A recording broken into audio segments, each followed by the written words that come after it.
The Melbourne Victory up against Sydney FC for the Blue Derby at Amy Park. And before I get into the game, I just wanted to mention it was magnificent to see Melbourne Victory's active supporters back in action. And it doesn't matter whether the club is at rock bottom, still their cheer and their voice, just that it adds that little bit extra to the game, and the momentum and the atmosphere was magnificent. It just shows their pure love and passion for the club, and it was great to see. So well done to them, and I can't wait to see them for the rest of the season. Victory started okay in this game, but then in the 14th minute, Elvis Camsoba, had a high boot on Ryan McGowan. He drew blood from McGowan, therefore got a yellow card for that. Then the 30th minute, Camsoba, he flicked the ball up to himself. He needed to, step on the pedal a bit to get it for the second attempt. And in that act, he's actually stepped on Retre's foot. And therefore, the ref, without a doubt, gave him a second yellow card. Therefore, a red card for Elvis Camsoba.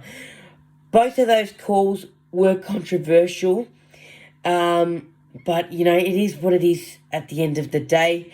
And unfortunately, Camsoba's suspended for one game, and that's Victory's next game, which I'll talk a bit about later. So, Victory were down to 10 men, and it pretty much just went slowly downhill from there. 41st minute, the dynamic duo. Anthony Caceres with the classic 1-2 with Costa Barbarouses. So, Barbarouses off to Caceres. Back to Barber with the cutting run across the face of goal. Found the Brazilian Bobo with a nice tap-in. Made it 1-0, and that was the score at half-time. The Sky Blues were in front. Second half came along. 49th minute. Dynamic duo again. Anthony Caceres found Barbarouses, and this time Barbarouses took it upon himself to shoot, and he placed it beautifully in the bottom left pocket. Made it 2-0. And it's as simple as this. Victory were caught ball watching in that play, and Anthony Caceres and Barbarouses, they pretty much ran rings around him. Victory were simply standing there like statues. And yeah, that's pretty much it. Then from then on, Victory started to push up forward a bit and actually get shots and play the ball in their offensive zone more and push up, which was good to see. We couldn't get any in the back of the net. And then in the 83rd minute, Dylan Ryan was caught pulling one of the Sky Blues shirts in the penalty box. VAR overturned the ref's call. Therefore, straight away, a penalty. And Alexander Bam-Johan, the sub, without a doubt, he got that penalty, no worries, and made it 3-0 for Sydney FC. And that was the game. That was the score at full time. So Victory with yet another loss this season. And I wanted to talk about mainly that first goal. And this has been Victory's main downfall, I guess, when they are on the defensive end. And take Melbourne City's game when they were in the Melbourne Derby, when Victory lost 6-0. Andrew Naboo was driving on the wing, then passed it across the face of goal. Bang, easy tap-in, and Victory's defenders draw to the right. They find a gap through the left, and it's an easy goal, and the goalie's facing the right as well. So, it's simple football, and it's costing Victory the game, and they just can't defend it.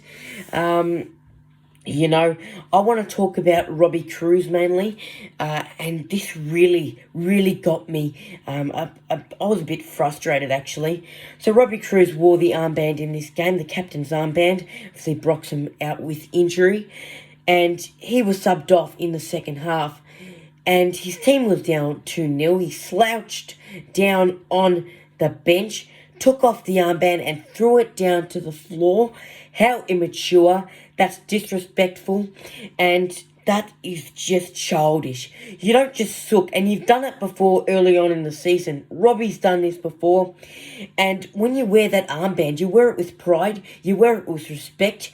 And you wear it with leadership. and that's nothing what I saw when Robbie was subbed off. So I personally think a player with experience who's also on the Victory team, who should be wearing that captain's armband when Broxham's not there, is Adama Traore, because he works hard day in, day out, and I think he's got more maturity and leadership personally, because when Robbie Cruz does that, that just is childish, and that's just petty. Why would you even do that? Your team's down 2-0. There's still maybe slight hope, so encourage them, or just sit the game out and sit on the bench and watch the rest of the game. Just childish, drawing attention to yourself, and no need for that at all. Victory, their next game is up against the Newcastle Jets on the 10th of April at 3:05 p.m. at McDonald Jones Stadium. Hopefully we get a win. Currently the Jets are sitting just above us in second last place. And that's determined on their game tomorrow, which is up against Western United. If anything changes up against Western United, personally, I think maybe Western United probably get the job done, and if so, we might level up with them, and get 11 points. So maybe there's a positive for our next game. Victory, just play the rest of the season out, and as always, go Victory. Alright guys, if you like that recap and you want to see more of my content, remember to hit that thumbs up, like, comment, and hit that red button down there that says subscribe. Much appreciated. For more content, follow me on my Facebook page and also my Instagram page.